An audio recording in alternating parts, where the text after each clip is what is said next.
وہاں جو صفائی ستھرائی کا انتظام ہوتا ہے جو لوگ ہمارے وہاں کرتے ہیں جا کر، حالانکہ آپ نے دیکھا ہے کہ وہاں حکومت کی طرف سے تو بہت کوشش کی جاتی ہے، اس میں کوئی لوگوں کی رہنمائی کریں، ان کی اصلاح کریں. دیکھو بات یہ ہے کہ سفر ہے مشقت، ٹھیک ہے نا. ہر آدھے گھنٹے کے بعد 30 لاکھ لوگوں نے ایک ہی کام کرنا ہے، ٹھیک ہے نا. یا تو یہ ہوتا ہے کہ کچھ 5 لاکھ ایک کام کرتے، پھر 5 لاکھ دوسرا کام کرتے، پھر 5. اب دیکھو فجر کی نماز سب نے پڑھنی ہے تو اس ٹائم پر سب باتھ روم جاتے ہیں، ٹھیک ہے. تو ظاہر سی بات ہے وہاں تھوڑا سا پرابلم تو ہو جائے گا، ٹھیک ہے. وہ حج ہے کیا کہ اپنے اوپر اپنا حق چھوڑ کے دوسرے کا حق دینے کی عادت پڑ جائے. واہ، اس کی یہی تو پریکٹس ہے. اگر فرض کرو یہ سب کچھ نہ ہو تو پھر یہ عادت پڑے کیسے؟ اگر تکلیفیں نہ ہوں، اگر ایک دم 4 باتھ رومز پر 400 لوگ نہ آ جائیں. اب آگے 400 لوگ، ٹھیک ہے. اب میں بھی کھڑا ہوں، میں دیکھ رہا ہوں یار یہ بوڑھا بابا کھڑا ہے، مجھے پتا ہے اس کو کتنی تکلیف ہو رہی ہے، ٹھیک ہے نا. تو بابا جی آپ چلو آگے آ جاؤ، ٹھیک ہے. اس کو بھیج دیا نہیں، اس نے جاتے ہوئے دعا دے دیا آپ کو، ٹھیک ہے. لائن کے اندر کھڑے ہو گئے. اب اسی کی تو عادت ڈالنی ہے. اور وہاں کرنے کیا گئے ہیں؟ کوئی پکنک کرنے تھوڑی گئے ہیں، ٹھیک ہے، بالکل. انہی چیزوں کی تو عادت ڈالنے گئے ہیں. بلکہ پکنک کا لفظ جو استعمال کرتے ہیں لوگ بہت غلط کرتے ہیں. بالکل، وہ کھیل کود کرنے تھوڑی گئے ہیں، وہ یہی تو سیکھنے گئے ہیں، ٹھیک ہے. اب یوں اللہ رب العزت فرماتے ہیں کہ میں نے مفتی تقی عثمانی صاحب سے یہ بات سنی، اگر تمہاری اجازت ہو تو.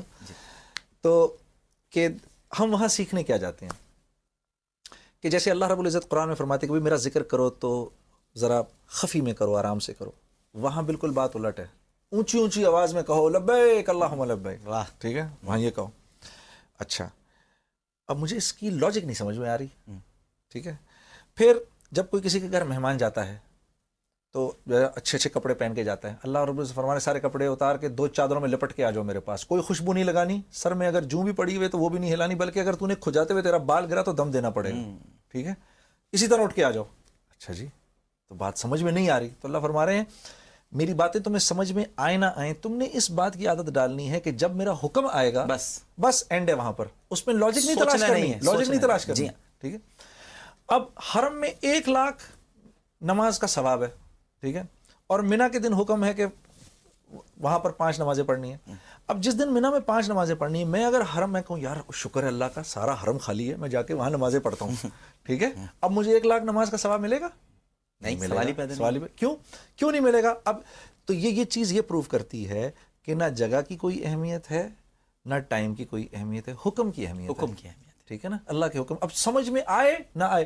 اب چلو سب کے سب عرفہ اگلے دن اب چلے جا رہے ہیں جی عرفہ، تھک کے آ رہے ٹوٹے، وہاں پر پہنچے، ٹھیک ہے. وہاں پر بیٹھے. اب ہوا کہ بھائی اب مغرب کی نماز کسی صورت نہیں چھوڑ سکتے، لیکن مغرب کی نماز نہیں پڑھنی. یا اللہ نماز چھوڑنے کو کہہ رہے ہیں آپ، اور ہم اتنا تھک ہار کے ہیں، ایک دن ریسٹ کرنے دیں ہم کو. نہیں، واپس جاؤ مزدلفہ. اگر آپ کو لے کر آنا تھا تو پھر یہاں تک لائے کیوں آپ ہمیں؟ اگر آپ کو ہمیں مزدلفہ لے جانا تھا رات کو، نہیں چلو اب سارے کے سارے مارچ کرتے ہوئے مزدلفہ جا رہے ہیں. اور پھر مزدلفہ رکو. اچھا، اب مفتی بھی کنکریاں اٹھائے تو ڈاکٹر بھی کنکریاں اٹھائے تو فلاسفر بھی کنکریاں اٹھائے. اب ہمارے گھر میں محلے کے باہر تم کسی کو کنکریاں اٹھاتے دیکھو، بھائی آپ یہ کنکریاں کیوں اٹھا رہے ہیں؟ بھائی میں نے سامنے والی دیوار پہ مارنا ہے شیطان کو. تو آپ کیا کریں گے؟ ان کو مینٹل ہاسپٹل لے جائیں گے، یار یہ شاید آدمی پاگل ہو گیا، ٹھیک ہے. لیکن وہاں پر مفتی بھی اٹھا رہا ہے تو ڈاکٹر بھی اٹھا رہا ہے تو یہ بھی اٹھا رہا ہے، ٹھیک ہے. اب جا کے آپ جب دیوار کو پتھر مار رہے ہیں تو بھئی یہ شیطان کو پتھر مار رہے ہیں. وہ شیطان کہیں تو دیوار کو پتھر مار رہے ہیں، ہاں. اور یوں کھینچ کے نہیں مارنا، ویسے مارنا ہے جیسے اللہ کے نبی نے مارا، اس طرح کر کے، ٹھیک ہے. نہ چپل مارنا، جوتا نہ بڑے بڑے وہ، ٹھیک ہے، کیونکہ اس کو سنت لگتی ہے زور کی، ٹھیک ہے. تو دوبارہ بولیے جملہ دوبارہ. اس کو سنت لگتی ہے، اس کو لگتی ہے سنت، اس کو محمد صلی اللہ علیہ وسلم کا طریقہ جا کے لگتا ہے. ہائے ہائے، وہ کنکری نہیں لگتی، وہ سنت لگتی ہے، سنت لگتی ہے جا کے اس کو. کیا خوبصورت بات. تو اب کیا سیکھا اس پورے سفر میں؟ کہ اللہ کا حکم سمجھ میں آئے یا نہ آئے، میں نے کہنا ہے مجھے ہے حکم ازا لا الہ الا اللہ، مجھے کرنا ہے بس. اس چیز کی عادت ڈالنے کے لیے ہم جاتے ہیں تاکہ واپسی میں ہماری کنورسیشنز میں سے یہ نکل جائے کہ جی کہاں لکھا ہے، لاجک کیا ہے اس کی، اس کی لاجک کیا ہے. میں سمجھتا ہوں، میرا خیال ہے، نہ میرے خیال کی کوئی قیمت، نہ میری سمجھ کی کوئی قیمت، جتنا کہا ہے اتنا کرنا، بس جو آپ نے وہ کرنا ہے. کیا بات ہے، ماشاءاللہ. السلام علیکم. ہیلو، السلام علیکم. وعلیکم السلام. سر میں عمران خالد خان بات کر رہا ہوں کراچی سے. جی عمران خالد صاحب، کیسے ہیں آپ؟ خیریت سے؟ اللہ کا کرم، مالک کی مہربانی. سب سے پہلے تو آپ کو بہت بہت مبارک، جنید بھائی کو اور آپ کو کہ آپ نے حج کی سعادت حاصل کی. ماشاءاللہ، شکریہ. جنید بھائی سے بات ہو سکتی ہے؟ جی بالکل ہو سکتی ہے. جی میرے بھائی، السلام ورحمۃ اللہ. جی میرے دوست، میں الحمدللہ. سب سے پہلے آپ کو حج کی بہت بہت مبارکباد قبول ہو. بڑی مہربانی. میں شخصیت سے بہت متاثر ہوں. اچھا، اللہ آپ کو خوش رکھے. ماشاءاللہ ایک سوال آپ سے ہے کہ آپ بحیثیت سنگر آپ کو کون سی ایسی خوبی تھی جس میں آپ نے اسلام کو یہ اس طرف راغب ہوئے؟ اللہ تمہیں ہدایت دے. اسلام میں تو میں پہلے بھی داخل تھا.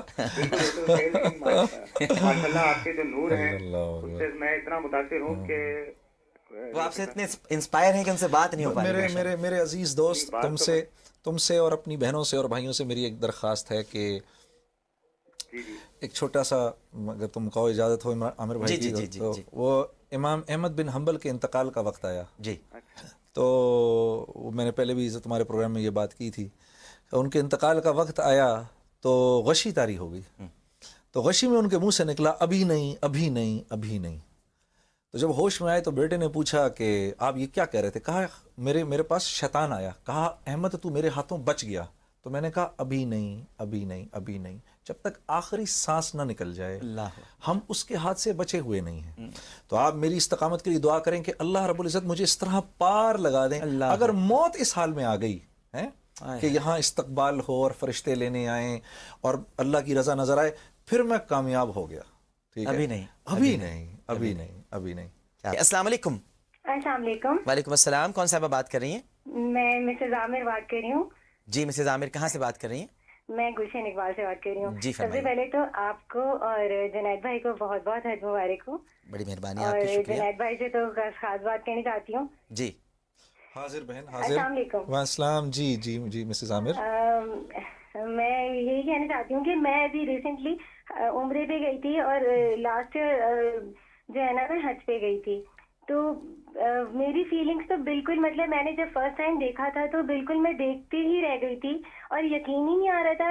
بالکل امیجن نہیں کر سکتا انسان کہ وہاں جو نور برس رہا ہے اور جو وہاں کی کیفیات جو ہوتی ہیں وہ بالکل نہیں. میں تو بلکہ جیسے کہتے ہیں کہ پہلی نظر جتنی دیر تک انسان دیکھتا رہے اتنی وقت دعائیں مانگتا ہے. تو میں تو بھول ہی گئی اس کو دیکھتے دیکھتے کہ مجھے دعائیں بھی کیا مانگنی ہے.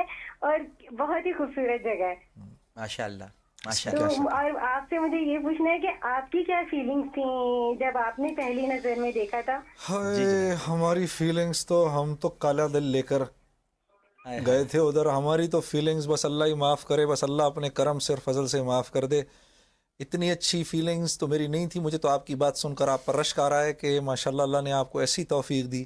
اللہ مجھے بھی توفیق دے ایک دفعہ ایسے دعا مانگنے کی، اور وہاں پر جس ادب سے اور جس قدر سے اور جس محبت اور عقیدت سے جانا چاہیے، اللہ مجھے بھی توفیق دے وہاں پر جانے کی. کعبے پر پڑی جب پہلی نظر، کیا چیز ہے دنیا بھول گیا. واہ.